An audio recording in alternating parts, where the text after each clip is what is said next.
ও তো এসে আমাকে বলতেছে মা হয়ে গিয়েছে।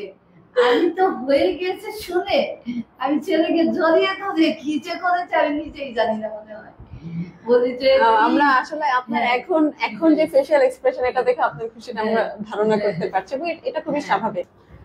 আসসালামু আলাইকুম দর্শকবৃন্দ, স্বাগত জানাচ্ছি বিকন ক্যাডেট কোচিং আয়োজিত সফল যারা কেমন তারার প্রথম পর্বে।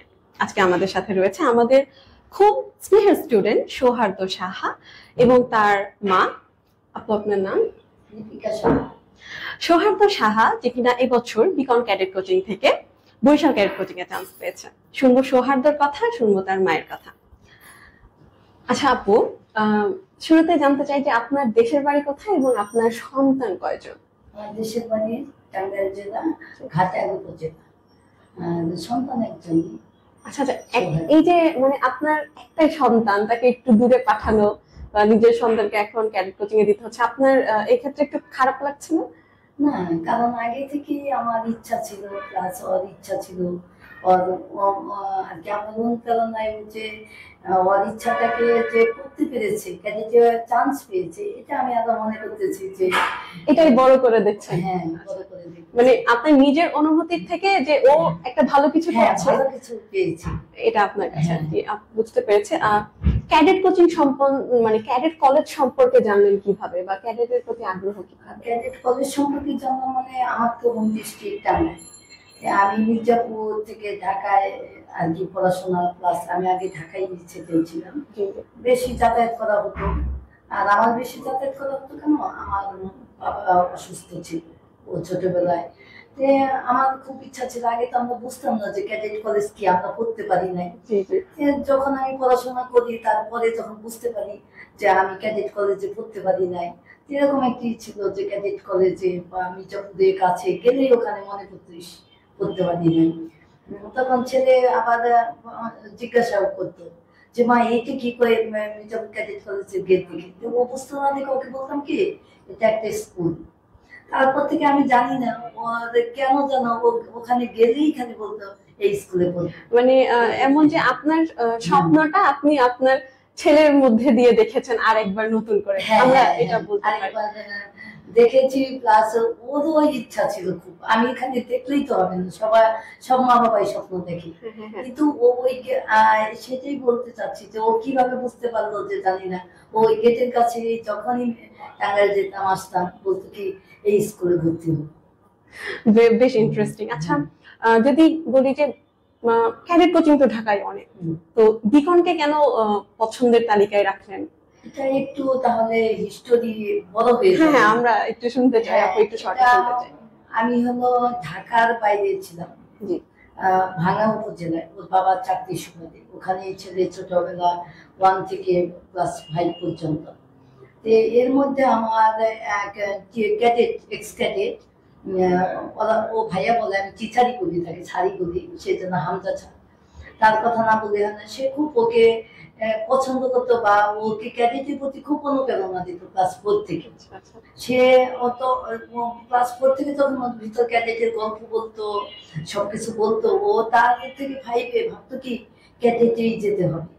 তারপর 6-এ তো লটারিতে সিস্টেমে ভর্তি, তখন আমার ঢাকায় ও গভর্নমেন্ট সায়েন্স স্কুলে হয়, তখন ওকে বলে ক্যাডেটে ওরা হামজা ছাত্র জানে। তখন আমি বললাম যে স্যার তাহলে এখন তো একটা, ওই স্যারই বললো যে ওকে একটা কোচিং এর পরীক্ষার জন্য হলো দিতে হবে, ক্যাডেট কোচিং তো এরকম, ও তো আর প্রাইভেট কিছু করে না, আমি পড়াই তখন বুঝছেন।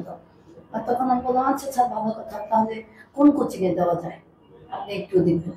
সে স্যার আমার জন্য অনেক করেছে, সে স্যার খুঁজে টুজে বলছে যে আলম স্যারের, আমার বড় ভাইয়া Beacon cadet coaching Alam sir খুলছে, আপনি ওইখানে দিয়ে দেখেন।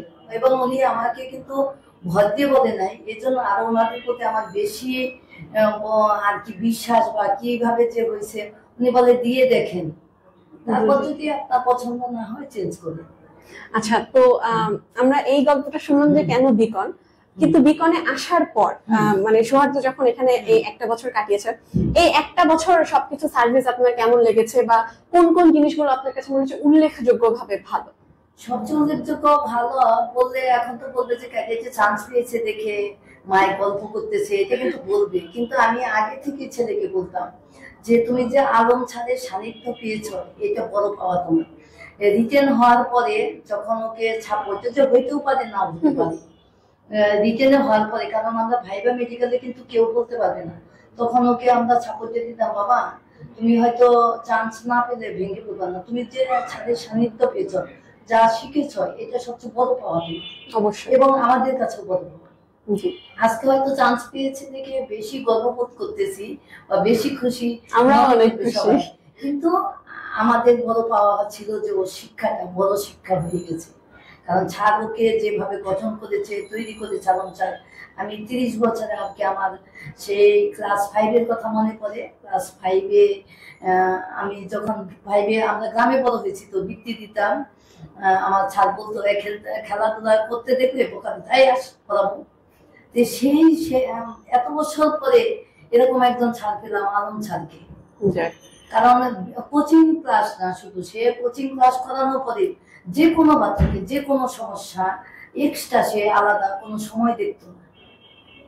এইটার জন্য আমি কিন্তু ওই পুরোনো কাহিনী বললাম যে আমার ছাদকে দেখতাম যেরকম যে ধমক দিতে খেলতেছিস কেন আজ গ্রামের বাড়িতে, আর সে এক্সট্রা বলতো যে তোমরা যেটা না বুঝো ক্লাসে বুঝতেছ না বা এক্সট্রা অন্যটা বুঝতেছ না, আমি ক্লাস পরে গিয়ে থাকবো বা আমাদের অন্য টিচারটা থাকবে, তাদেরও সে সেইভাবে ই করতো।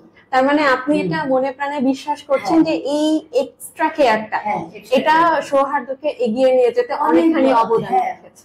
অনেক বড় অবদান।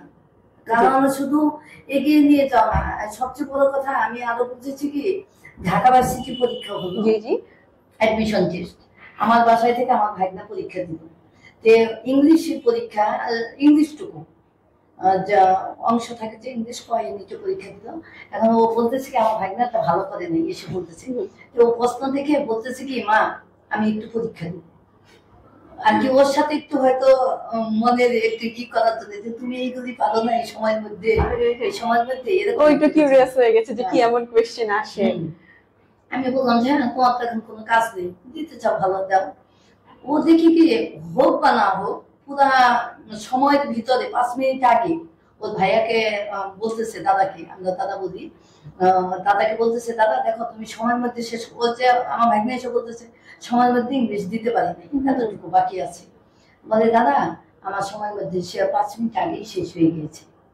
তখন আমি অবাক হয়ে গেলাম যে হোক না হোক ও তো শেষ করতে পেরেছে, কতটুকু হোক, এটা তো আলম ছাদের অবদান। হ্যাঁ, মানে আপনি বলতে চাচ্ছেন যে ওই যে এই টাইম ম্যানেজমেন্ট স্কিলটা এটা ও বিকম থেকেই শিখেছে বা আলম স্যারের কাছ থেকে স্পেসিফিক্যালি শিখেছে। না, একটা 7 এর বাচ্চা ভার্সিটি পরীক্ষা দিতে পেরেছে বা দেওয়ার মতো মন মানসিকতা, এটা ভাবেন তাও ইংলিশটুকুই, এমন না অন্য কিছু। সেই খাতাটাও আমি সুন্দর করে রেখে দিয়েছি এই জন্য যে না এটা আমার ছেলের, আমার মনে হয় আমার ছাদের কাছ থেকে আমি বড় কিছু পেয়েছি, আজকে চান্স পেয়েছি দেখে তা না। তারপরে এখন যতদিন যাচ্ছে ততদিন দেখতেছি এখন সিলেবাস দিয়ে দিয়েছে, ক্যাডেটে ভর্তি হওয়ার পরে ওখানে তো ইংলিশ ভার্সন, ওদের তো বাংলা ভার্সনে পড়েছে। এখন ও বলে কি আমি বলি যে তোমার ওখানে কি নতুন জায়গায় নতুন সবকিছু নতুন, যে তুমি পড়াটা কিছু গুছিয়ে নাও যাতে তোমার ওখানে গিয়ে কোনো অসুবিধা না হয়, চিন্তা না করো। বলে কি মা ইংলিশ আর ম্যাথ লাগবে না। এখানেও আবার আলম ছাড় কয়েকদিন ওকে ওই সিলেবাস দেখে ওকে গাইডে দিয়েছে, বলছে যে আচ্ছা তুমি যখন সময় পাও বা আমি যখন সময় পাই, উনি তো কোচিং নিয়ে ব্যস্ত, যে যখন সময় পাই আমরা দুইজনের সময় ভাগ করে তোমার এই সিলেবাস দেখে তুমি যেটা না বুঝো আমাকে বলবা, আমি করিয়ে দিব। সেটাও দেখি করে। আর সবচেয়ে আরেকটা কথা, আলম ছাড় এক্সট্রা ক্লাস নিত, মানে ওখানে তো আমি ফার্মেট বাঞ্চে ছিলাম, সোমবার হলে এসে ক্লাস নিত, সোমবারের ক্লাস নিয়ে সারাক্ষণ সোমবারই থাকতো সে। এই সোমবার এক্সট্রা টাইম প্রায় 2-3 ঘন্টা টাইম ছাদে যে ব্রেক টাইমে বসে থাকতো, যে প্রথম শিফটে শেষ হয় তারপর দ্বিতীয় শিফট যে ক্লাস গ্যাপটা, তখন ও এই সোমবারটা আমাকে ও মনে করিয়ে দিত যে মা সোমবার কোথাও যাবা বা সোমবার কিন্তু এই কাজ নিবা, এটা কিন্তু হবে না, সোমবার আজকে ছাড়া আলম ছাড়ি ক্লাস আছে। এত জ্বালা তো একটা বছর আর কি আমি মাঝে মাঝে ওকে বকা দিতাম যে এই তুই কিন্তু বেশি করিস যে সংবাদ হয়েছে মনে করিয়ে দেস একটা কোচিং এর ক্লাস বাদ দিয়ে সোমবার সে ক্লাস করবে আনন্দ স্যারের ক্লাস করবে। তার মানে আমরা একটা জিনিসও বুঝতে পারছি যে কোচিং এর আলম স্যারের অবদানের সাথে ওর আগ্রহটাও ছিল অন্যরকম, সে খুবই আগ্রহী একটা স্টুডেন্ট। হ্যাঁ, তা আগ্রহ তো থাকি, কিন্তু আমার কথা হয়েছে যে ও আলম স্যার, আমি ওকে বাসায় বলি, হয়তো সবাই বলবে গল্প করতেছে, আসলে আমি গল্প করতেছি না আপনার সাথে। ও আমি বলতাম ওকে যে এই তুই আলম স্যারের ভিতর কি পেয়েছিস রে? খালি আলম স্যারের ক্লাস থাকলে সব বাচ্চারা একটু ভয় পায় বা পড়ানে বা সুন্দর করে এক্সট্রা ক্লাসটা আরো বাড়িয়ে নিয়ে সে কিভাবে প্যারাগ্রাফি করতো। তারপর আরো বলতাম কিসের জন্য, যেমনি হলো বিজ্ঞান চিন্তাধারা, আর আরেকটা হলো বিজ্ঞান চিন্তাধারা, একটা এক্সট্রা প্যারাগ্রাফের জন্য উনি আর কি টপিকের জন্য বলতো যে এইগুলা তুমি কিনবা। কারেন্ট অ্যাফেয়ার্স আরেকটা কিশোর আলো। হ্যাঁ, কিশোর আলো, এই দুইটা প্রতি মাসে যে বের হয়, এক মাসে বের হওয়ার ওদের তো তারিখ আছে, একটা ওদের 6 তারিখ, একটা 16 তারিখ। ও মাই গড, ওই সময়ই মা আজকে বাইরে যাচ্ছ, আজকে কিন্তু এই তারিখে এই মাসে একটা বের হয়েছে, নিয়ে আসো।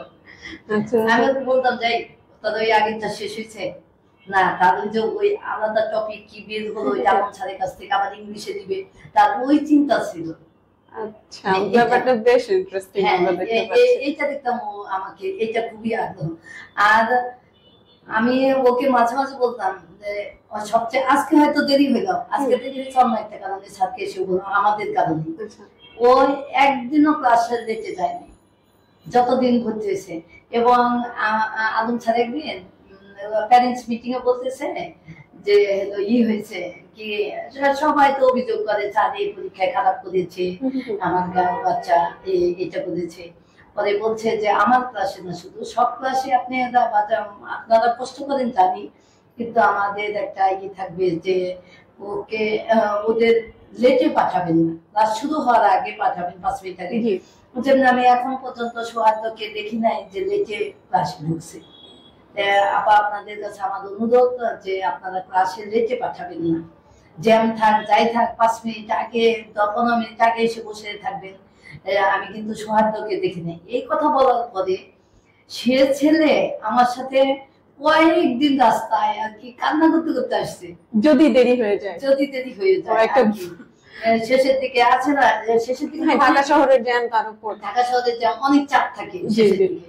চাপটা হলো যে ধরেন এখন কোচিং এ যাবে, তারপরে ক্লাস, আবার ওকে ক্লাসে দিয়ে আমারও কিছু কাজ আছে, দেখা যায় যে সময়ের সাথে 5 মিনিট দেরি হোক বা দেরি হবে, ও সেজন্য কান্না করতে করতে আসতো আমার সাথে যে তোমার জন্য তুমি একাও যেতে দাও না, আবার তোমার জন্য দেরি হয়ে যাবে।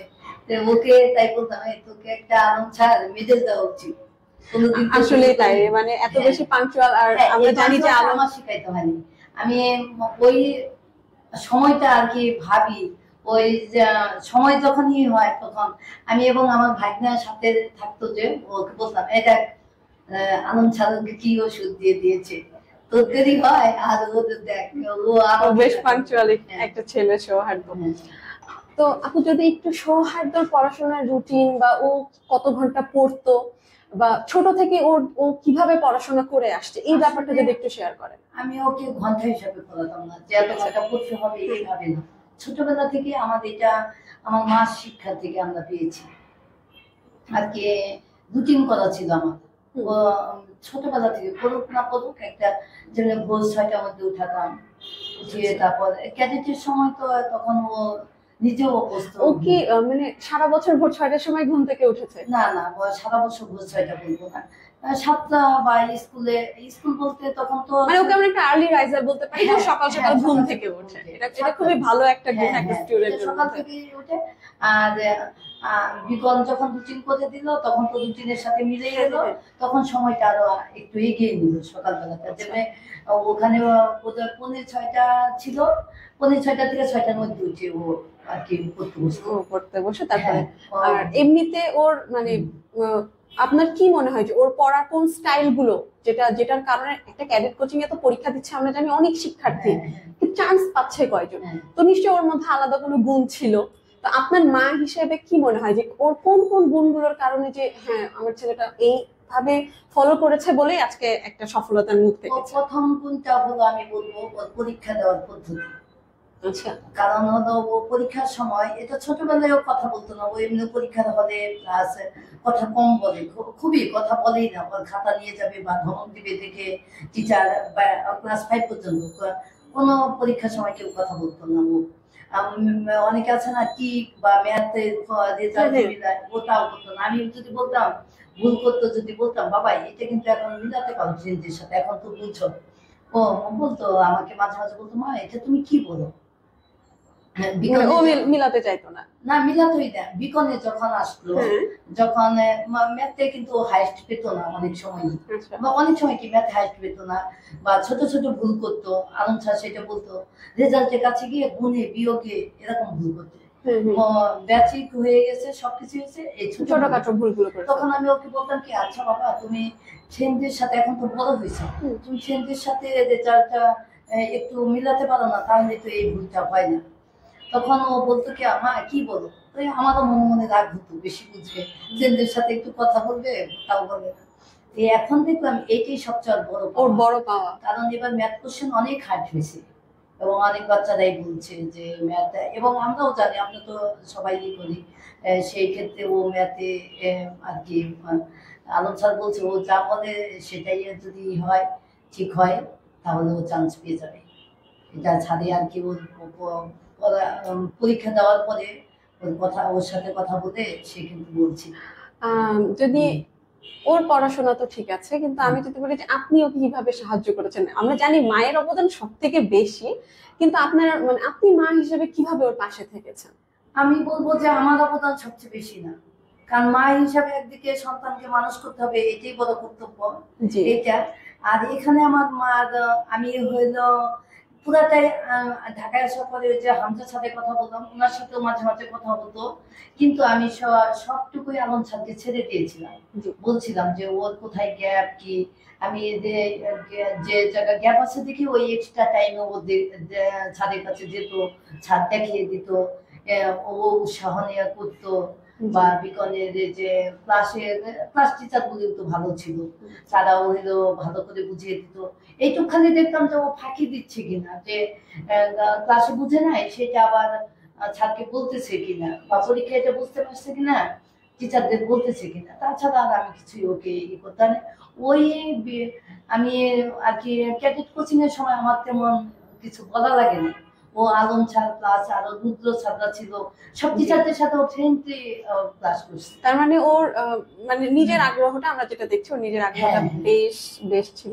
কিন্তু ওকে যেমন ধরেন ঠিক মতো ওর খাবারটা রেডি করা, সময় মতো ওকে পুষ্টিকর খাবার দেওয়া, কোচিং এ নিয়ে যাওয়া, নিয়ে আসা, এই ব্যাপারগুলোতে তো আপনাকে সবসময় অ্যাক্টিভ থাকতে হয়েছে। এটা আমি আগে থেকে, ছোটবেলা থেকে আমি অ্যাক্টিভ, এটা নিয়ে ওকে খাবার যে রুটিন করা আমার, এই যে ক্যাডেটের রুটিন থেকে না, এখন বলি দেখো বাবা সব রুটিন মিলে গিয়েছে। তোমরা ছোট থেকে এরকম একটা রুটিনে বড় হয়েছে। ওকে যে ভাত খাবার দেওয়া, এই টাইমে এটা হয়তো খাবার টাইমটা ধরন ছিল অন্যরকম, কিন্তু টাইম মতন আমি জন্য ঘুম থেকে ওঠার পরে ঘুম ছাড়বে না দেখে সকালবেলা উঠে হরলিক্স দিতাম, বাচ্চাদের চানা, একটা বিস্কিট দিয়ে জল দিতাম, বা একটু স্যালাইন দিতাম। তারপরে আবার কোচিং এ আসার আগে কিছু একটা ডিম দিয়ে যেটা পছন্দ করে ওইটা খাওয়াই দিতাম। আবার কোচিং থেকে নিয়ে এসে স্কুলে যাবে, তাকে একটু ভাত দিয়ে কিছু খাওয়াই দিতাম। তারপর স্কুলে একটা টিফিন দিয়ে দিতাম। আবার স্কুল থেকে নিয়ে এসে 5টায় ভাত খাওয়াতাম, গোসল করাতাম, করিয়ে রেস্ট দেওয়াতাম। ওকে কিন্তু গান এক্সট্রা কারিকুলাম অনেক করছে। আর স্কুলে ও নতুন ঢাকা গভর্নমেন্ট সায়েন্স স্কুলে আসার পরে কোনো প্রোগ্রামই বাদ দেয়নি। ও কিন্তু প্রায় 1 বছরে 14টা সার্টিফিকেট পেয়েছে। আমরা একটু যদি ওর এক্সট্রা কারিকুলার অ্যাক্টিভিটিস গুলো নিয়ে মানে শুনতে চাই, ও কি কি করতো, কিভাবে টাইম ম্যানেজ করতো, এগুলোর পাশাপাশি পড়াশোনা করতো? হ্যাঁ, আমি পড়াশোনা করলাম ওকে দেশে, যেন আমার 6টার মধ্যে উঠে পড়তো, উঠে পড়া যেটা কোচিং এর পড়া বা যেটা বুঝে রিভিশন দিত, ছাড়েও এইভাবে রুটিন করে দিত, রিভিশন দিত। আর যেটা বুঝতে হবে নোট করতো, যে আজকে আমার ক্লাসে কোচিং এর রাত পর্যন্ত এটা করতে হবে। তারপরে হলো কোচিং, তারপরে স্কুলের তো পড়া তেমন ছিল না, ও সবসময় বলতো, কারণ কোচিং এ তো আগানো থাকে। স্কুলে যখন এমনও হয়েছে, কিন্তু আমি দেখছি আমার ছেলে বলবে যে গর্ব করে। ক্লাস টেস্টটা থাকতো ওই ফাঁকে গিয়া আর কি এদিকে কোচিং এর পড়া থাকতো, ও ওই ফাঁকে রিভিশন দিয়ে ক্লাস টেস্ট করিয়ে দিত। আমি আবার ওকে চাপ দিতাম না যে তোমার ক্লাসেও ভালো করতে হবে, আমি বলতাম যে তোমার ক্লাস টেস্টে পাস থাকলেই হবে, তুমি সেইভাবেই করো। ও কি করতো তাইতে ক্লাস টেস্ট কোনো করতো না, যখন স্কুলে পড়া তো পড়াই লাগতো না, ও হোমওয়ার্কটা দিত যে ওইটা ও ক্লাসেই করে ফেলতো। ধরা লাগলে তখন করে ফেলতো। ওদের তো 6 বছর ছিল, নতুন কারিকুলাম, তারপর দেশের এই অবস্থা হলো, তো ওর দেশে ও কারিকুলাম গুলা ওইভাবেই ইয়ে করতো করে। তারপর ও স্কুল থেকে আসতো, আসার পরে ওকে পুরা রেস্টে দিতাম যে তুমি এখন খেয়ে দিয়ে 1 ঘন্টা ঘুম আসুক না আসুক শুয়ে দিতাম, যে শুয়ে থাকো, কারণ এটা তো ব্রেনে রেস্টের। আর একবারে বারবার পড়ানো আমারও নিজেরও ভালো লাগে না। তারপর যে একটু 1 ঘন্টা পড়তো, তারপর আবার যদি পড়ার বলতাম আধা ঘন্টা ড্রয়িং করতো, প্রতিদিন না, সপ্তাহে 3 দিন ড্রয়িং দিয়েছিলাম 6 সময়, আর আগে তো বিকেলে রেগুলার ড্রয়িং করতো। তারপরে সন্ধ্যার পরে ওর বাবা এসে গান করাইতো, যখন রাতের বেলা 9টার দিকে সে ওই সময় গান করতো। সে আবার একটু রেগুলার যদি করাতেছে তো মানে সব দিকেই তার পারদর্শিতা আমরা একদম স্পষ্ট ভাবে দেখতে পাচ্ছি। তারপর 10:30 থেকে 10:30টায় হতো না, 10:30টায় খেতে বসতাম, 11টার মধ্যে খাওয়া দাওয়া করে 11:30টার মধ্যেই শুয়ে পড়তাম আমরা। ওই ও হলো কারেন্ট অ্যাফেয়ার্স বাইরে নিয়ে, তখন আমরা পড়াইতাম না, কিন্তু ও আমাকে ধরতো বা আমি ওকে ধরতাম, কথা বলে বলে দুইজনে এইভাবেই করে 11:30টায় লাইট অফ করে দিতাম। আমি তো রাত জেগে পড়াইনি, আমি নিজেও রাত জাগতে পারি না, রাত জেগে পছন্দও না, আমার ভোরবেলায় উঠতে হবে। কতদিন ও যদি হঠাৎ কোনো প্রোগ্রাম বা গান 12টা বাজাতো, তখন আমিও রাগ করতাম যে এত রাত করে আমি এগুলাই 11:30টায় লাইট অফ আমার। এখন ক্যাডেটের রুটিন দেখে আমি খুশি। মানে তার মানে ওর খাপ খাওয়াতে খুব একটা সমস্যা হবে না, ও একটা রুটিন ওয়াইজ লাইফের সাথে ও অলরেডি ইউজড টু হয়ে আছে। এবার আমরা মোস্ট এক্সাইটিং পার্ট যেটা রেজাল্ট, এখানে আসি। আপনার রেজাল্টের দিনের অনুভূতি, মানে আমি পুরোটা শুনতে চাই, একজন মায়ের কেমন অনুভূত হয় এটা আমি আসলে শুনতে চাই। এটা অনুভূত আর কি আমার একটু অনেক হিস্টোরি তাহলে চলে যেতে হয় আমার কিন্তু, মানে আপনি রেজাল্টের দিনটা আপনার জন্য কেমন ছিল, বা যখন রেজাল্ট দেখলেন কিভাবে দেখলেন? রেজাল্টের দিনটা আমার খুবই আর কি মনে পড়ে এখন, কারণ এখানে একটু বলতে হয় যে আমি তো ওকে নিয়ে শুধু ফরিদপুর থেকে ঢাকায় আসছিলাম ওকে নিয়ে, আমি আর আমার ছেলেই থাকতাম। ওর বাবা প্রতি উইকে আসতো, ওর বাবা তো ওখানে পোস্টিং ফরিদপুরে।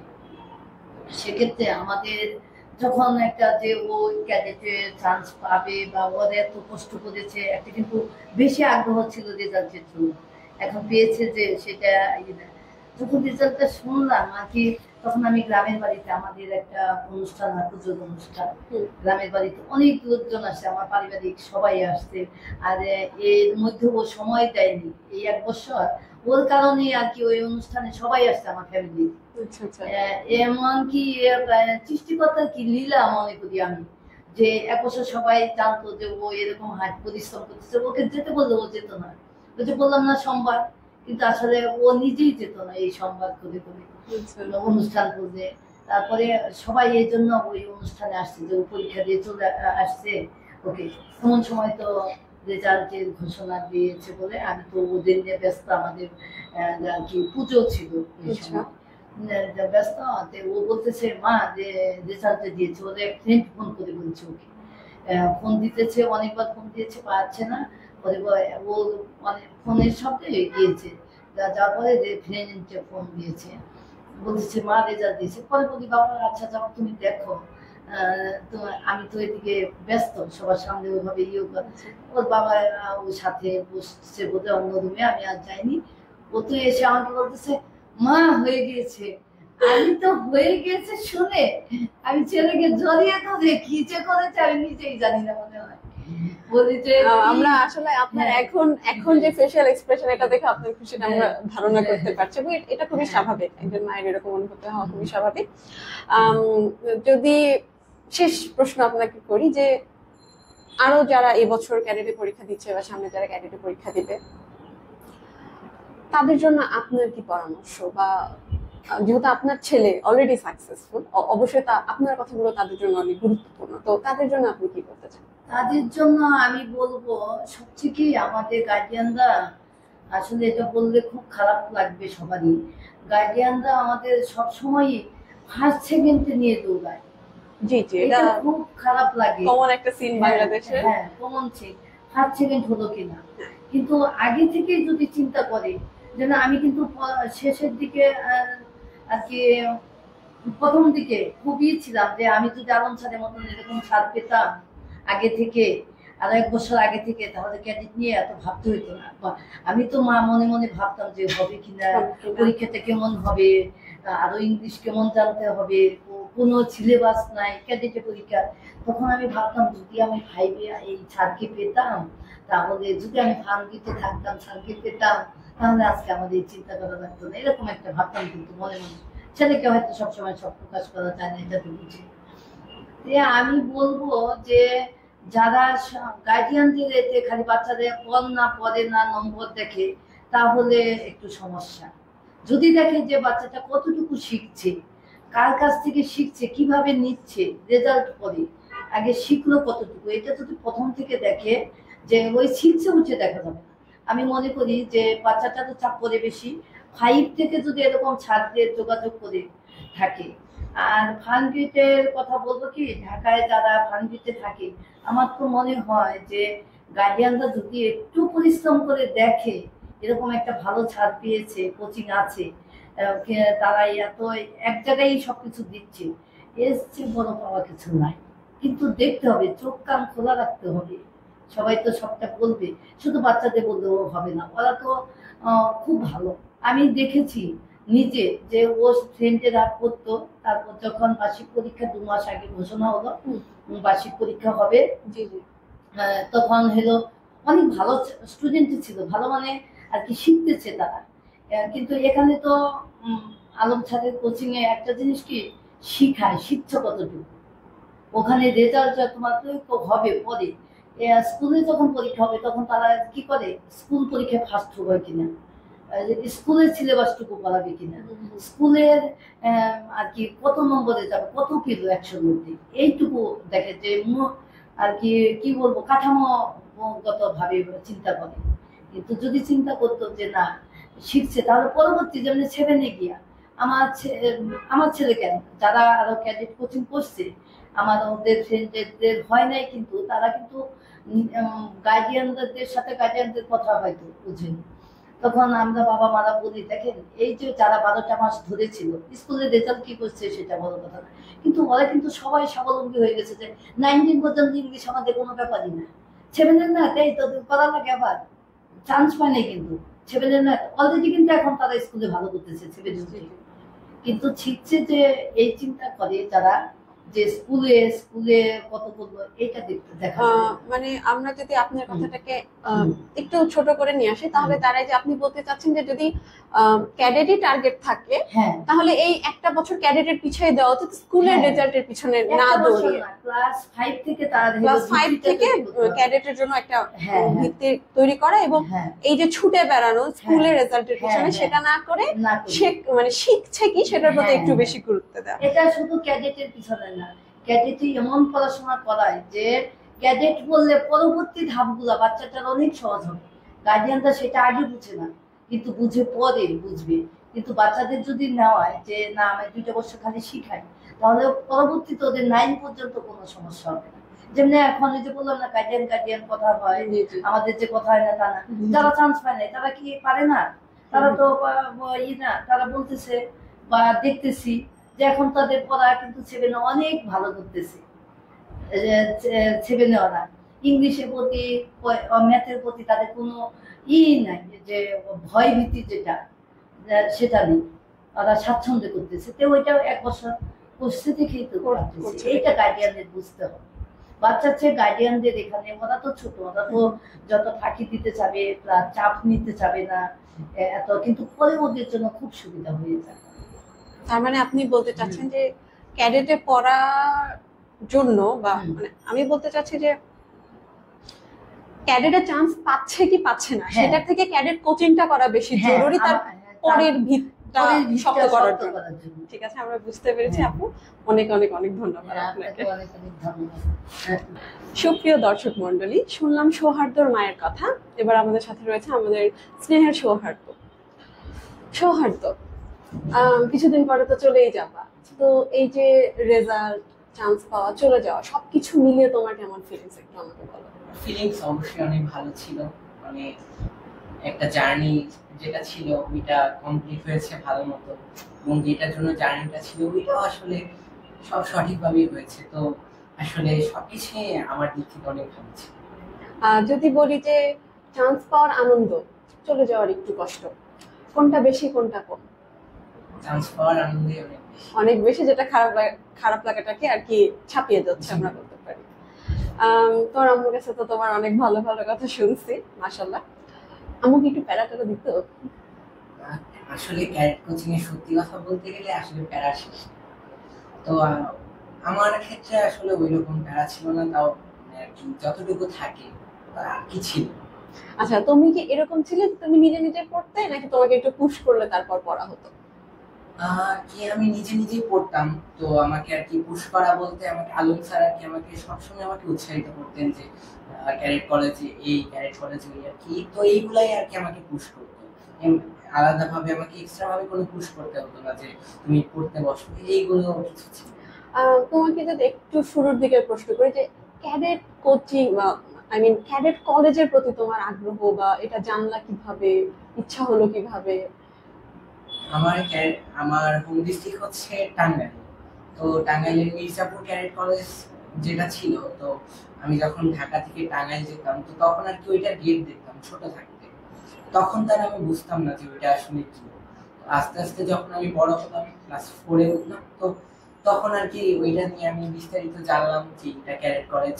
তো তখন থেকে আমার আর কি একটা আগ্রহ ছিল যে আমি ক্যাডেট কলেজে পড়তে চাই। তো সেইটা থেকেই আর কি আমার এই জার্নিটা শুরু করা। ক্যাডেট কোচিং যে আমাদের বিকন ক্যাডেট কোচিং, এই 1 বছরের তোমার এক্সপিরিয়েন্স কেমন, কি কি অভিজ্ঞতা, কোনো মজার কিছু থাকলে শেয়ার করো। বিকন ক্যাডেট কোচিং এর এক্সপিরিয়েন্স আসলে খুবই ভালো। আমাদের টিচার যারা ছিলেন, আলম স্যার, ফারহান মিস, আসলে সব টিচারই অনেক ভালো ছিলেন। আমাদের কোনো পড়াশোনায় বা কোনো টপিকে যদি আমাদের প্রবলেম হতো তারা যে কোনো সময় আমাদের হেল্প করতেন। এছাড়া আসলে ক্লাসগুলো অনেক ভালো হতো অন্যান্য কোচিং থেকে আলাদা। আমাদের যে আমরা যে শুধু পড়াশোনা না, ক্যাডেট কলেজে আসলে পড়াশোনার বাইরেও যে আরো অনেক কিছু হয়। তো টিচাররা আমাদের এইগুলো বিভিন্ন, যেহেতু বিকন আসলে এক্স ক্যাডেট টিচারদের দ্বারা পরিচালিত, তো তাদের সেই এক্সপিরিয়েন্সটা আছে। তো আমাদের সাথে সেগুলো তারা শেয়ার করতেন। সো এইগুলো অনেক ভালো ছিল, এবং এইগুলোর কারণে আমি নিজে আর কি ক্যাডেট কলেজের জন্য আরো বেশি উৎসাহিত হয়েছি। ক্লাস তো ক্লাস, ক্লাস ছাড়া বা ক্লাসের বাইরে কোনো হেল্প পেয়েছো কিনা, বা এগুলো হেল্পফুল হয়েছে কিনা? অবশ্যই হেল্প পেয়েছি। আলম স্যার, আমি ফার্নগেট ব্রাঞ্চের একজন স্টুডেন্ট ছিলাম। তো আলম স্যার প্রতি সোমবার হলে আমাদের ফার্নগেট ব্রাঞ্চে যেতেন। তো তখন আমি আসলে ফার্স্টের দিকে আমার রাইটিং পার্ট অনেক দুর্বল ছিল। তো আলম স্যার এটা আর কি দেখলেন যে আমার রাইটিং পার্ট দুর্বল, তো তিনি আর কি আমাকে অনেক হেল্প করেছেন যে তুমি এটা এইভাবে লিখবা। তারপর তুমি আমাকে প্রত্যেক সোমবার হলে তুমি আমাকে তোমার রাইটিং পার্ট দেখাবো। তো ওইভাবে দেখাতে দেখাতে লাস্টের দিকে গিয়ে রাইটিং পার্ট আসলে মোটামুটি অনেক ভালো হয়ে গিয়েছিল। আর আমাদের ক্লাস শেষে তো টিচাররা বাইরে বসতেন। তো আমরা যদি বলতাম যে স্যার আমরা এটা বুঝতে পারছি না বা ক্লাসে এটা বুঝিনি, তো তারা আর কি মানে নির্দ্বিধায় আমাদের বুঝিয়ে দিতেন, যে কোনো সন্দেহ না যে বোঝাবো কি বোঝাবো না, আমার টাইম নেই, এরকম কিছু না। তো যেমন একদিন আমি হচ্ছে ইংলিশের একটা টপিক বুঝতে পারছিলাম না, আমার স্যারকে গিয়ে বললাম যে স্যার এটা আমি বুঝতে পারিনি। স্যার বললেন যে বসো আমি তোমাকে বুঝিয়ে দিচ্ছি। তো স্যার ওইটা এত ভালোভাবে বুঝিয়ে দিলেন যে ওই টপিকে আমার কোনো প্রবলেমই ছিল না। তো এইভাবে আসলে মানে বিকন ক্যাডেট কোচিং এর টিচাররা আসলে আমাদের সবসময় হেল্প করে দিয়েছে। যেটা শুনলাম তোমার আম্মুর থেকে, সোমবারের মাহাত্ম্য, যে সোমবার নাকি তুমি খুব মানে এক্সাইটেড থাকতে কোচিং এ আসার জন্য। এই সোমবারের ঘটনাটা একটু বলো, যে কি সোমবারের কি বিশেষত্ব ছিল তোমার কাছে? সোমবারের বিশেষত্ব ছিল হচ্ছে পুরাটাই আসলে আলম স্যারকে নিয়ে। তো ফার্মগেট ব্রাঞ্চে আমাদের সকালের ব্যাচে আর কি আমাদের সোমবার আর কি 2টা ক্লাস হতো, ইংলিশ আর হচ্ছে সায়েন্স। তো 2টা ক্লাসে আর কি আলম স্যার নিতেন। তো আলম স্যারের সাথে অনেক টাইম মানে আমরা পাস করতে পারতাম। এরপর ওই যে আলম স্যারের সাথে যে এক্সট্রা যে টাইম পাস করা, আলম স্যার আমার রিটেন পার্ট বোঝাতেন, দেন আমার কোনো ম্যাথে বা যে কোনো সাবজেক্টে কোনো সমস্যা থাকতো তো তিনি আর কি আমাকে বুঝিয়ে দিতেন। তো এইটা আর কি আমার অনেক, এটার জন্য আমার অনেক ইন্টারেস্ট ছিল যে আমি আসলে এইভাবে আসলে অনেক কিছু জানতে পারি। তো আবার আমি একটা বই পড়ছি, বইয়ের একটা প্রবলেম একটা ওয়ার্ড আমি বুঝতে পারলাম না, সেটা আমি আলম স্যারকে দেখাতাম মাঝে মাঝে যে স্যার এটা কি হবে। তো এই জন্যই আর কি এই দিনটার জন্য আর কি অপেক্ষায় থাকতাম যে কবে সোমবার আসবে। আসলে তোমার অভিজ্ঞতা শুনে মনে হচ্ছে যে সোমবারের অপেক্ষায় থাকা বাড়তি ছিল। আমি তোমার আম্মুর থেকে শুনলাম তোমার এক্সট্রা কারিকুলার অ্যাক্টিভিটিস এর কথা। এটা নিয়ে তুমি কি কিছু বলতে চাও যে তুমি কি কি করতা, কিভাবে টাইম ম্যানেজ করতা? আর আর কি ছোটবেলা থেকে আমার হচ্ছে এই এক্সট্রা কারিকুলার ও কারিকুলার যেগুলো আছে, তো এগুলো আর কি আমার ছোটবেলা থেকে আসলে প্র্যাকটিস করে আসছি। তো আমার ছোটবেলা আসলে রুটিন করা থাকতো যে এই কয়টায় উঠবো, এই সময় পড়াশোনা করব, এই সময় এই কো কারিকুলার অ্যাক্টিভিটিস গুলো করবো, দেন খেলাধুলা করব। তো আমি কো কারিকুলার অ্যাক্টিভিটিস এর মধ্যে গান গাইতে পারতাম, কবিতা আবৃত্তি করতে পারতাম। তো এইগুলো আর কি ছিল। তো এগুলো আসলে আমি প্রত্যেক সপ্তাহে আসলে রুটিন করা ছিল যে এই দিন আমার এটা করতে হবে, যাতে সবগুলো একটা ব্যালেন্স থাকে, যে কোনোটা কম বা কোনোটা বেশি না। এইভাবেই আসলে চালিয়ে এসেছি। এটা এটা শুনে আমার আমার খুবই ভালো লেগেছে যে তুমি কিভাবে সব দিকে এত সুন্দর করে ম্যানেজ করেছো। যদি তোমার কাছে একটু শুনতে চাই যে মায়ের অবদান কেমন ছিল? মায়ের অবদান সবসময় সব থেকে বেশি আমরা জানি, কিন্তু আম্মু কিভাবে কিভাবে হেল্প করেছে তুমি যদি একটু বলো। আসলে মায়ের অবদান নিয়ে আসলে বলে শেষ করা যাবে না। তো আমার যদি আমি রুটিনটা একটু সংক্ষেপে বলি, আমার সকাল 9টায় আমাদের ক্লাস থাকতো বিকনে। তো তার আগে আমরা 8:30টায় বাসা থেকে বেরোতাম। তো তার আগে মা আগে উঠতো, দেন আমাকে ডাক দিত। এরপরে হচ্ছে মা আর কি ঘরের যে কাজ করে তারপরে আমাকে কোচিং এ নিয়ে যেত। দেন কোচিং হচ্ছে আমাদের 11টায় শেষ হতো। এরপর আবার বাসায় নিয়ে আসতো, দেন স্কুলে নিয়ে যেত, আবার হচ্ছে স্কুল থেকে নিয়ে আসতো। মানে আসলে মা আসলে আমাকে সবসময় হেল্প করে দিয়েছে। এছাড়া আর কি যে মা আমার এটা প্রবলেম হচ্ছে, তো আমার মা আসলে আমাকে সব দিক থেকে হেল্প করেছে। তো এইগুলা আর কি সংক্ষেপে বললে এতটুকু হবে না আসলে। মানে মা তোমাকে যথেষ্ট সময় দিয়েছে, তোমার সাথে সবসময় লেগে থেকেছে। পড়াশোনার ব্যাপারে কি আম্মুর হেল্প লাগতো নাকি কোচিং এই সব কভার করে ফেলতে পারতো? আর আমাদের যে টিচাররা ছিলেন, তো মানে মায়ের হেল্প লাগলে মা অবশ্যই হেল্প করতো, কিন্তু যে টিচাররা ছিলেন তো ওনাদের হেল্পেই আসলে পুরোটা কমপ্লিট হয়ে এক্সট্রা করে আর কিছু লাগতো না। আচ্ছা, আগামী বছর যারা পরীক্ষা দিতে যায় তাদের জন্য তোমার কি পরামর্শ? তাদের জন্য আমার যে পরামর্শটা থাকবে, আসলে এই যে যারা প্রিপারেশন নিচ্ছে ক্লাস 6-এ, তো এই বছরটা আসলে খুবই কঠিন একটা বছর। কারণ স্কুল থাকে, যা অনেকের স্কুল থাকে না সেটা আলাদা ব্যাপার, অনেক স্কুল থাকে, দেন কোচিং এর পরে বাসার পড়াশোনা, তো কোচিং এর হোমওয়ার্ক করা, কোচিং এ যে পড়াটা হচ্ছে ওটা তো বাসায় করতে হবে, সেইটা ঠিকভাবে করা, কোচিং এর এক্সাম দেওয়া, মানে সব মিলিয়ে আসলে অনেক কঠিন একটা একটা জার্নি। তো এই জার্নিটা আসলে মানে পার করতে হবে অনেক কষ্ট করে আসলে। তো এই জন্য আমি বলবো যে হার্ড ওয়ার্ক করো, আসলে একটা বছরেরই ব্যাপার। এরপরে যারা ক্যাডেট কলেজে চান্স পাও বা না পাও সেটা বড় কথা না। আসলে এই বছর একটা বছর যদি তোমরা ভালো করে পড়াশোনা করো, তোমাদের বেসিকটা আসলে এমন বেসিক হবে যে আসলে ইংলিশ, ম্যাথ, এগুলো আমরা অনেক উপরের ক্লাসের ম্যাথ বা ইংলিশ সলভ করতে পারি। তো এইগুলো আমাদের আরো যে আমরা আমাদের সবকিছু আমরা ভালোভাবে জানতে পারবো, আমরা অন্য কিছুতে এক্সট্রা টাইম দিতে পারবো, এবং আমরা যখন উপরের ক্লাসগুলোতে যাব তো আমাদের এগুলো আটকাবে না। তো ক্যাডেট কলেজে চান্স পেলে তো সেটা আরো ভালো ব্যাপার। তো এই বছরটা যারা আর কি ভালো মতো পড়াশোনা করে, যারা ক্যাডেট কলেজে চান্স পাক বা না পাক, যারাই ভালো মতো পড়াশোনা করেছে তাদের ফিউচার আসলে অনেক মানে ভালো হবে। তো এই জন্য আমি বলবো যে প্রপারলি পড়াশোনা করো, এবং যেটা তোমাদের মানে যেটা চাও সেটার জন্য আসলে লেগে থাকো, তো তাহলেই আসলে এটা সফল। আচ্ছা, তুমি যে বললে যে ভালো মতো পড়াশোনা করা, এই ভালো মতো পড়াশোনা করা বলতে তুমি কি কি করেছো যদি একটু বলো। ভালো মতো পড়াশোনা করা বলতে মানে কোন কাজগুলো তোমার মনে হচ্ছে যে হ্যাঁ এগুলো করেছি বলেই আমি আজকে এই জায়গায় আসতে পেরেছি? মুখস্থ করা বাদ দিতে হবে ফার্স্টে। তো মুখস্থ করা বাদ দিয়ে ক্যাডেট কোচিং এর বিশেষ করে বিকনে তো এটা অবশ্যই শেখানো হবে যে free hand writing. Free hand writing তো এটা আসলে নিজের মতো করে সবাই আসলে বিকনে যারা পড়বে তারা লিখতে পারবে। তো এটা নিজে নিজে বেশি প্র্যাকটিস করতে হবে, কারণ গ্রামার আসলে সবাই সেম মার্কস পাবে। তো যেটা দিয়ে এগিয়ে যেতে হবে সেটা হচ্ছে রিটেন পার্ট। তো রিটেন পার্ট যার যত ভালো সে তত কি এগিয়ে থাকবে। এই জন্য আমি বলবো যে ভালো মতো পড়াশোনা করার মধ্যে রিটেন পার্ট অন্যতম একটা। এরপর হচ্ছে মানে আমি বলবো না যে শুধু সারাদিন পড়াশোনাই করো, পড়াশোনার পাশাপাশি নিজের যেটা পছন্দ, নিজের যেটা হবি, ড্রয়িং, বই পড়া, এগুলো থাকতে পারে, তো এইগুলো করো, সমস্যা নেই। কিন্তু মানে পড়াশোনা এই বছরটা থাকবে মেইন ফোকাস। এছাড়া টিচাররা যেগুলো বলবেন সেইগুলো এগুলো করলে মানে ভালো হবে, তারা তো এক্সপিরিয়েন্সড, তারা এই সময়টা পার করে এসেছেন, তো এইগুলো আসলে মেনে চলো। আর এই তো এইগুলা করলে আসলে আমার মনে হয় এনাফ, এর কিছু কিছু। তোমাকে অনেক অনেক অনেক ধন্যবাদ সৌভাগ্য, তোমার এত সুন্দর গুছিয়ে কথা বলার জন্য। আমার মোটেও মনে হয় নাই যে আমি একটা এত ছোট একটা বাচ্চার সাথে কথা বলছি। তুমি যথেষ্ট ম্যাচিওর। সময় দেওয়ার জন্য অনেক ধন্যবাদ। সবসময় বিগনের শুভেচ্ছা তোমার সাথে থাকবে। সুপ্রিয় দর্শক, আজকে শ্রেষ্ঠ যারা কেমন তারার প্রথম পর্ব শেষ করছি এখানে। দেখা হবে পরের পর্বে। আসসালামু আলাইকুম।